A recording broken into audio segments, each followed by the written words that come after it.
Hi hello everyone, welcome back to Shikshanave Shakti YouTube channel. ಸ್ನೇಹಿತರೆ, ಇವತ್ತು ಈ ವಿಡಿಯೋದಲ್ಲಿ ಖಾಲಿ ಇರುವ ಹುದ್ದೆಗಳ ಭರ್ತಿಗಾಗಿ ಹೊಸದಾಗಿ ಅಧಿಸೂಚನೆಯೊಂದು ಪ್ರಕಟಗೊಂಡಿದ್ದು, ಈ ಅಧಿಸೂಚನೆಯನ್ನು ಎಲ್ಲಿ ಹೊರಡಿಸಲಾಗಿದೆ ಮತ್ತು ಯಾವ ಹುದ್ದೆಗಳು ಖಾಲಿ ಇವೆ ಹಾಗೂ ಈ ಹುದ್ದೆಗಳಿಗೆ ಅರ್ಜಿಗಳನ್ನು ಸಲ್ಲಿಸಲು ಅರ್ಹತೆಗಳು ಏನೇನು, ಅದರಂತೆ ಈ ನೇಮಕಾತಿಯ ಕುರಿತಾದ ಅಧಿಸೂಚನೆಗೆ ಸಂಬಂಧಿಸಿದ ಸಂಪೂರ್ಣ ಮಾಹಿತಿಯನ್ನು ವಿವರವಾಗಿ ಇಂದು ಈ ವಿಡಿಯೋದಲ್ಲಿ ತಿಳಿದುಕೊಳ್ಳೋಣ.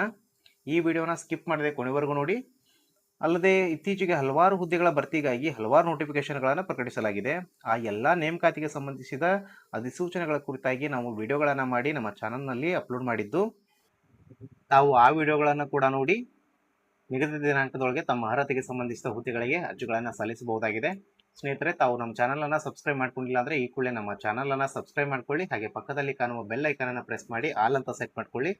ಇದರಿಂದ ನಾವು ಅಪ್ಲೋಡ್ ಮಾಡುವಂಥ ಎಲ್ಲ ವಿಡಿಯೋಗಳ ಮಾಹಿತಿಗಳನ್ನು ತಾವು ನಿರಂತರವಾಗಿ ಪಡೆಯಬಹುದು. ಸ್ನೇಹಿತರೆ, ಬನ್ನಿ ಈ ನೇಮಕಾತಿಗೆ ಸಂಬಂಧಿಸಿದ ಮಾಹಿತಿಯನ್ನು ತಿಳಿದುಕೊಳ್ಳೋಣ. ಸ್ನೇಹಿತರೆ, ಈಗಾಗಲೇ ಹೇಳಿದಂತೆ ಈ ಹುದ್ದೆಗಳ ಅಧಿಸೂಚನೆಯನ್ನು ಹಾವೇರಿ ಜಿಲ್ಲೆಯ ಜಿಲ್ಲಾಧಿಕಾರಿಗಳ ಕಚೇರಿಯಲ್ಲಿ ಪ್ರಕಟಿಸಲಾಗಿದೆ. ಅಂದರೆ ಹಾವೇರಿ ಜಿಲ್ಲೆಯ ಜಿಲ್ಲಾಧಿಕಾರಿ ಕಚೇರಿಯಲ್ಲಿ ಈ ಹುದ್ದೆಗಳಿಗೆ ಅರ್ಜಿಗಳನ್ನು ಆಹ್ವಾನಿಸಲಾಗಿದೆ.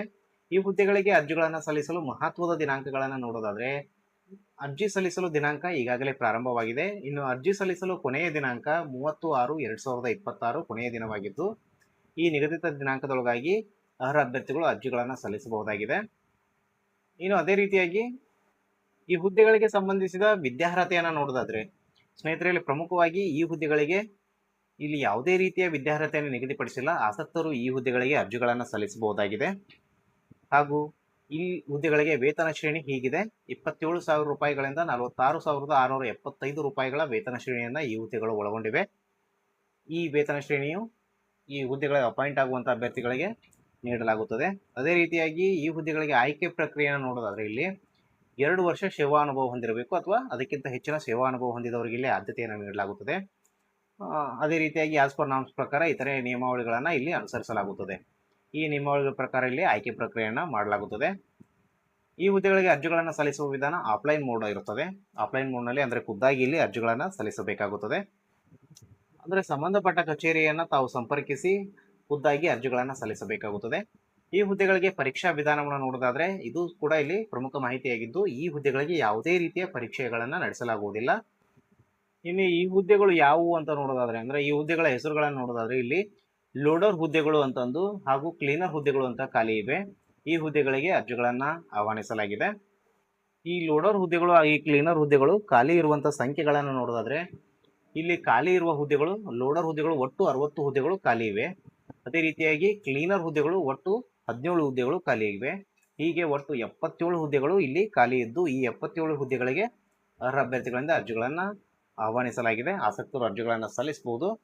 ಇನ್ನು ಈ ಹುದ್ದೆಗಳಿಗೆ ಅರ್ಜಿಗಳನ್ನು ಸಲ್ಲಿಸಲು ವೆಬ್ಸೈಟ್ ಅಡ್ರೆಸ್, ಅಂದರೆ ನೋಟಿಫಿಕೇಶನ್ ಅನ್ನು ಡೌನ್ಲೋಡ್ ಮಾಡಿಕೊಳ್ಳಲು ವೆಬ್ಸೈಟ್ ಅಡ್ರೆಸ್ ಅನ್ನು ನೋಡೋದಾದರೆ, ಇಲ್ಲಿ ವೆಬ್ಸೈಟ್ ಅಡ್ರೆಸ್ ಹೀಗಿದೆ: haveri.nic.in.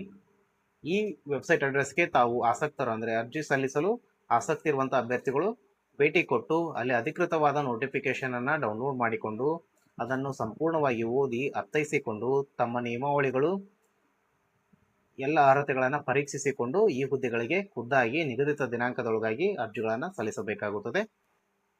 ಮತ್ತೊಮ್ಮೆ ವೀಕ್ಷಕರಲ್ಲಿ ವಿನಂತಿ, ತಾವು ನಮ್ಮ ಚಾನಲನ್ನು ಸಬ್ಸ್ಕ್ರೈಬ್ ಮಾಡ್ಕೊಂಡಿಲ್ಲ ಅಂದರೆ ಈ ಕೂಡಲೇ ನಮ್ಮ ಚಾನಲನ್ನು ಸಬ್ಸ್ಕ್ರೈಬ್ ಮಾಡ್ಕೊಳ್ಳಿ. ಹಾಗೆ ಪಕ್ಕದಲ್ಲಿ ಕಾಣುವ ಬೆಲ್ ಐಕಾನನ್ನು ಪ್ರೆಸ್ ಮಾಡಿ ಆಲ್ ಅಂತ ಸೆಟ್ ಮಾಡ್ಕೊಳ್ಳಿ. ಸ್ನೇಹಿತರೆ, ಕೊನೆಗೊಂದು ಹಿತ ನುಡಿ: ಜೀವನದಲ್ಲಿ ಎದುರಾಗುವ ಕಷ್ಟಗಳನ್ನು ಸವಾಲಾಗಿ ಸ್ವೀಕರಿಸು, ಗೆದ್ದರೆ ಮುಂದೆ ಸಾಗುವೆ, ಸೋತರೆ ಒಳ್ಳೆಯ ಪಾಠ ಕಲಿಯುವೆ ಅಂತ ಸ್ವಾಮಿ ವಿವೇಕಾನಂದರು ಹೇಳುತ್ತಾರೆ. ಸ್ನೇಹಿತರೆ, ಈ ಮಾತಿನ ತಾತ್ಪರ್ಯ ಇಷ್ಟೇ: ಜೀವನದಲ್ಲಿ ಮುಂದುವರಿಯಬೇಕೆಂದು ಅಥವಾ ಜೀವನದಲ್ಲಿ ಏನಾದರೂ ಸಾಧನೆ ಮಾಡಬೇಕೆಂದು ಅನಿಯಾದಾಗ ನಮಗೆ ಕಷ್ಟ ಕೋಟಲೆಗಳು, ಎಡರು ತೊಡರುಗಳು ಎದುರಾಗುವುದು ಸಹಜ. ಹಾಗಂತ ಕಷ್ಟ ಕೋಟಲೆಗಳು, ಎಡರು ತೊಡರುಗಳಿಗೆ ನಾವು ಹೆದರಿ ಹಿಂದೆ ಸರಿದರೆ ಜೀವನದಲ್ಲಿ ಸೋಲು ಉಂಟಾಗುತ್ತದೆ. ಜೀವನದಲ್ಲಿ ಯಶಸ್ಸು ಅಥವಾ ಮುಂದುವರಿಯಲು ಸಾಧ್ಯವಾಗುವುದಿಲ್ಲ. ಬರುವಂತಹ ಕಷ್ಟಗಳು, ಎಡರು ತೊಡರುಗಳನ್ನು ನಾವು ಸವಾಲಾಗಿ ಸ್ವೀಕರಿಸಿ ಸ್ಥಿರವಾಗಿ ನಿಂತದ್ದೇ ಆದರೆ ಜೀವನದಲ್ಲಿ ಮುಂದೆ ಸಾಗುತ್ತೇವೆ. ಸೋತರೆ ಒಳ್ಳೆಯ ಪಾಠ ಕಲಿಯುತ್ತೇವೆ. ಇದರಿಂದ ನಮಗೆ ನಷ್ಟವೇನೂ ಆಗುವುದಿಲ್ಲ. ಗೆದ್ದರೆ ಯಶಸ್ಸು, ಸೋತರೆ ಅನುಭವ.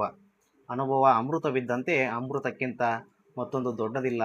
ಆದ್ದರಿಂದ ನಾವು ಕಲಿಯಲು ಹಿಂಜರಿಯಬಾರದು ಎಂಬುದು ಈ ಮಾತಿನ ತಾತ್ಪರ್ಯವಾಗಿದೆ. ಸ್ನೇಹಿತರೆ, ಮತ್ತೊಮ್ಮೆ ಎಲ್ಲರಿಗೂ ಧನ್ಯವಾದಗಳನ್ನು ತಿಳಿಸುತ್ತಾ ಮುಂದಿನ ವಿಡಿಯೋದಲ್ಲಿ ಸಿಗೋಣ. ಎಲ್ಲರಿಗೂ ಜೈ ಹಿಂದ್, ಜೈ ಕರ್ನಾಟಕ.